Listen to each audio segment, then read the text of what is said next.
سورۃ الماعون مکی ہے۔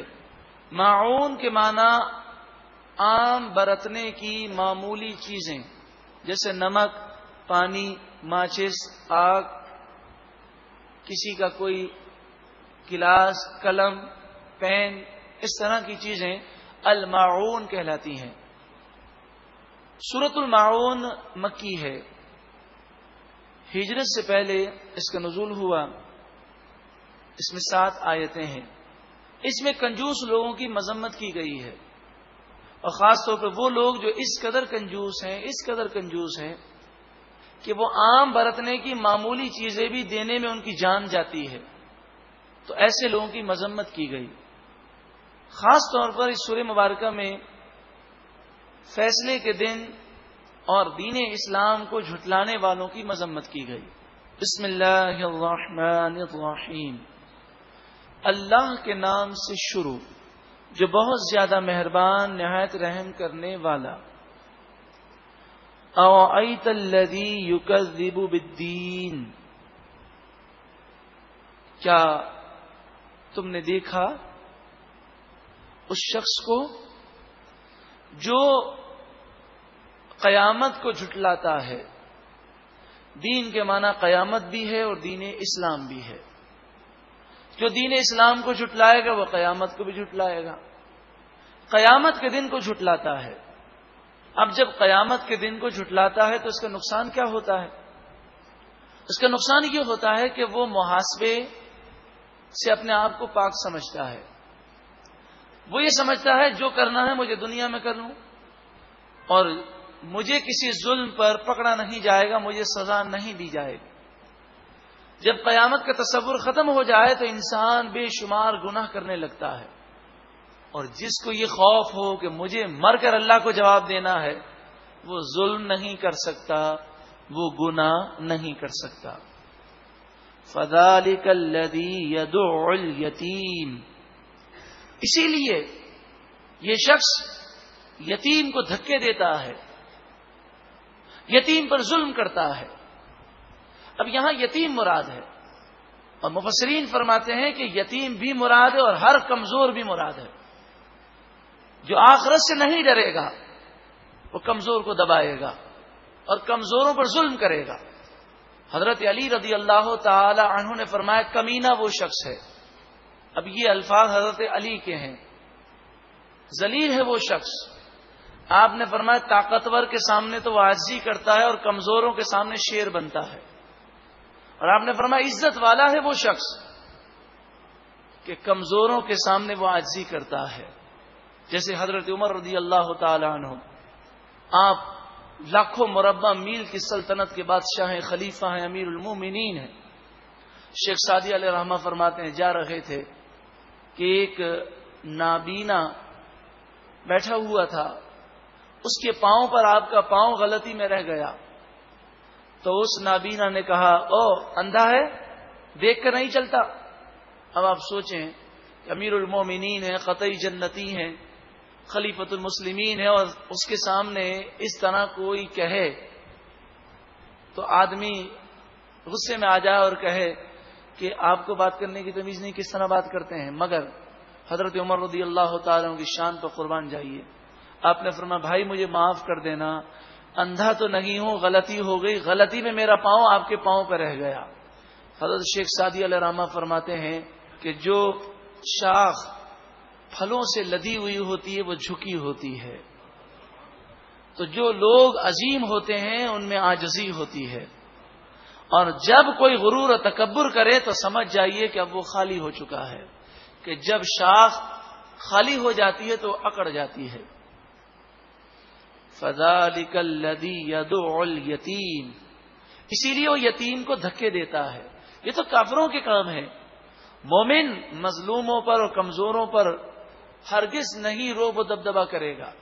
آئیے ہم توبہ کرتے ہیں کہ آج کے بعد ہماری ذات سے، زبان سے انشاءاللہ کسی مسلمان کو تکلیف نہیں ہوگی۔ اور پھر وَلَا يَحُضُّ عَلَى طَعَامِ الْمِسْكِينِ، مسکین غریب کو نہ خود کھانا کھلاتا ہے نہ غریب کو کھانا کھلانے پر دوسرے کو ترغیب دیتا ہے. یعنی اتنا کنجوس ہے کہ خود بھی کنجوسی مبتلا ہے, دوسروں کو بھی کنجوسی کا درس دیتا ہے. اس سے وہ لوگ عبرت حاصل کریں جو خود بھی گناہ کرتے ہیں اور دوسروں کو بھی گناہ کی دعوت دیتے ہیں. تو انسان اگر خود کنجوس ہو تو دوسروں کو تو کنجوس نہ بنائے. فویل للمصلین, پس خرابی ہے نمازیوں کے لیے, بربادی ہے نمازیوں کے لیے. ویل جہنم کی وہ وادی ہے للمصلین, نمازیوں کے لیے. ارے نماز پڑھنے والا, اس کے لیے ویل کیوں ہو, خرابی کیوں ہو؟ آگے سماعت کیجئے. الذین هم عن صلاتهم ساہون, یہ وہ نمازی ہیں جو اپنی نمازوں سے غافل ہیں. کبھی نماز پڑھتے ہیں کبھی نماز نہیں پڑھتے. نماز پڑھتے ہیں تو غفلت سے پڑھتے ہیں, نماز صحیح اور درست ادا نہیں کرتے. ان کے لیے خرابی ہے, بربادی ہے, جہنم کی وادی ویل ہے جس کی سختی سے خود جہنم پناہ مانگتی ہے. سوال یہ ہے کہ جو نماز کبھی پڑھے کبھی نہ پڑھے اس کے لیے بربادی ہے, تو جو سرے سے نماز نہ پڑھے اس کا کیا حشر ہوگا؟ وہ تو بہت تباہ ہو جائے گا. آج تک اگر ہمارا یہ معمول رہا کہ کبھی فجر قضا ہو گئی تو کبھی عشاء قضا ہو گئی, کبھی کاروبار کی وجہ سے عصر قضا ہو گئی, تو آئیے ہم توبہ کرتے ہیں کہ آج کے بعد ہماری کوئی نماز قضا نہیں ہوگی. اور جتنی نمازیں باقی ہیں وہ ادا کر لیجئے, اندازاً حساب کر لیں اور آہستہ آہستہ ان قضاؤں کو ادا کریں. اسی طرح ہم نے ظلم سے توبہ کی, تو جہاں جہاں تک یاد آئے کہ فلاں کو میں نے اپنی زبان سے یا ہاتھ سے تکلیف دی ہے, تو اس سے جا کر معافی مانگنے کی اللہ تعالی ہمیں توفیق عطا فرمائے. الذین هم یراؤون, یہ وہ لوگ ہیں جو دکھلاوا کرتے ہیں, ریاکاری کرتے ہیں.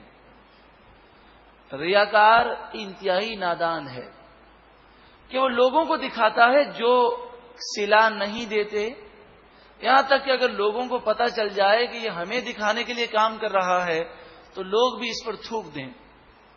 کتنے افسوس کی بات ہے کہ لوگوں کو پتہ چل جائے کہ یہ ہمیں دکھانے کے لیے کام کر رہا ہے تو لوگ اس سے نفرت کریں, اور اگر رب کو دکھانے کے لیے کام کرے تو اس کا مقام و مرتبہ اس قدر بلند ہو جائے, فرمائے فرشتوں, عام فرشتوں سے بھی اعلیٰ اس کا درجہ ہو جاتا ہے. تو بندہ رب ہی کو دکھائے جو دنیا میں بھی نعمتیں دے گا, آخرت میں بھی نعمتیں دے گا. سب کو روزی دینے والا وہی ہے, تمام چیزوں پر قادر وہی ہے, تو اسی کو دکھانے کے لیے بندہ کام کرے. آج تک اگر حج, عمرہ, قربانی یا کوئی بھی عمل ہم نے کیا اور دل میں خیال آیا کہ لوگ میری واہ واہ کریں, لوگ میری تعریف کریں, تو آئیے ہم سب توبہ کرتے ہیں, مالک و مولا تو ہمیں اخلاص عطا فرما. وَيَمْنَعُونَ الْمَاعُونَ, اور یہ اس قدر کنجوس ہیں کہ عام برتنے کی, استعمال کی معمولی چیزیں بھی نہیں دیتے. یعنی پانی کوئی مانگے 2 گھونٹ تو وہ دینے کو تیار نہیں, ماچس کی 1 تیلی دینے کو تیار نہیں, 1 نمک کی چٹکی دینے کو تیار نہیں, یہ اپنا قلم دینے کو تیار نہیں. یہاں تک کہ ایسے لوگ بھی اس معاشرے میں ہیں کہ اگر 5 روپے کا قلم کسی کو دیتے ہیں تو اس کا ڈھکنا اپنے پاس رکھتے ہیں, چلیں کوئی حرج نہیں, لیکن پھر بھی اگر غلطی میں وہ جیب میں قلم رکھ کر چلا جائے, ہمیشہ کے لیے یاد رکھ لیتے ہیں اس آدمی کو آئندہ کبھی پین اور قلم نہیں دینا, یہ تو بھول کے چلا جاتا ہے. ارے 5 روپے کا قلم وہ لے گیا تو کون سے ہمارے بینک بیلنس میں کروڑ روپے نکل گئے. اتنی کنجوسی کیوں ہے؟ اتنا ہم دنیا کی محبت میں گرفتار کیوں ہیں؟ ارے کاش ایسا جذبہ ہو جائے کہ آدمی سے کوئی قلم مانگے تو قلم دے اور کہے یہ آپ کو تحفہ دیا. اتنی فکر کیا؟ اور جب تک لکھ رہا ہے تو جان جا رہی ہے, وہ جہاں جا رہا ہے نگاہ اسی کی طرف ہے, قلم واپس کرتا ہے کہ نہیں کرتا. تو یہ کنجوسی کی علامتیں ہیں. اللہ تعالی ہمیں وسیع دل عطا فرمائے, اور جس قدر ہمارا دل وسیع ہوگا اللہ تعالیٰ اسی قدر نعمتیں عطا فرمائے گا. حضرت عائشہ صدیقہ رضی اللہ تعالی عنہا گن کر اللہ کی راہ میں دے رہی تھی. ہم دیتے ہیں زکوٰۃ, تو 1 لاکھ میں 2,500 روپے دینے ہیں تو کوشش کرتے ہیں 2,500 سے 1 روپیہ زیادہ نہ چلا جائے. بار بار کیلکولیشن کرتے ہیں کہ زکوٰۃ جتنی بنتی ہے اتنی ہی دوں. یہ اچھی بات ہے کہ کم نہ ہو، لیکن اس کی فکر نہ کریں زیادہ چلی جائے تو کیا حرج ہے. تو حضرت عائشہ صدیقہ رضی اللہ تعالی عنہا سے نبی اکرم صلی اللہ علیہ وآلہ وسلم نے فرمایا، اے عائشہ، اللہ کی راہ میں گن کر مت دو، اللہ کی راہ میں بے حساب دو، اللہ بھی تمہیں بے حساب دے گا. وَيَمْنَعُونَ الْمَاعُونَ، وہ عام معمولی استعمال کی چیزیں بھی نہیں دیتے. اللہ تعالی ہمیں ان تمام برائیوں سے محفوظ فرمائے.